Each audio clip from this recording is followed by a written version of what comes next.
Hello hi friends, welcome back. నేను ఈరోజు వచ్చేసి ఏంటంటే స్నాక్స్ చేశాను, evening snacks. So onion bajji అనమాట, not onion pakodi, onion bajji. So ఎలా ఉంది అంటే చాలా సూపర్గా ఉంది టేస్ట్. మీరు కూడా తప్పకుండా ట్రై చేయండి. ప్రాసెస్ చూద్దాము. ఫస్ట్ ఆనియన్స్ ఇలా రౌండ్గా కట్ చేసుకోవాలి అనమాట.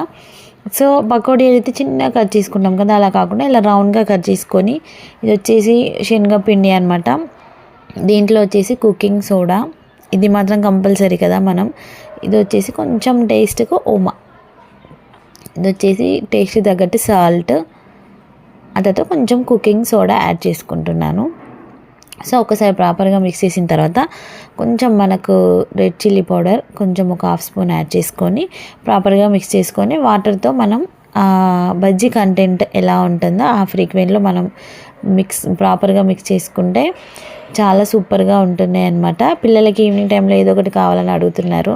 సో నాకు బాలేదు, అసలు కొంచెం కోల్డ్ కూడా ఉంది. అయినా వాళ్ళకి ఆ చలిలో వెదర్ చాలా బాగాలేదు కదా అసలు.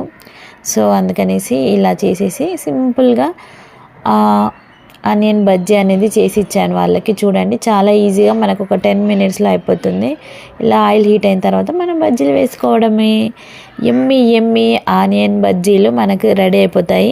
తప్పకుండా మీరు కూడా ట్రై చేయండి. ఇలా చాలా సింపుల్గా చేసేసుకోవచ్చు, చాలా ఎమ్మిగా అయిపోతాయి అన్నమాట. అంత ఆయిల్ లేకుండా కొంచెం సింపుల్గా జాగ్రత్తగా చూసుకోండి. సో ఎక్కువగా ఆయిల్ ఫుడ్ నేను కూడా ఇవ్వను, బట్ ఒకసారి అలా చేస్తున్నాను అనమాట. సో పిల్లలకి ఇంట్లో ఏదో ఒకటి కావాలి అంటుంటారు ఈవినింగ్ టైంలో. చాలా వెదర్ కూల్గా ఉంది కదా మనకి. లాస్ట్ కపుల్ ఆఫ్ డేస్లో చాలా వెదర్ కూల్గా ఉంది. సో చాలా ఎమ్మిగా చాలా సూపర్గా ఉంది. తప్పకుండా మీరు కూడా ట్రై చేయండి. వీడియో కనుక మీకు నచ్చినట్లయితే like, share, subscribe to my channel. Tata, bye bye, thanks.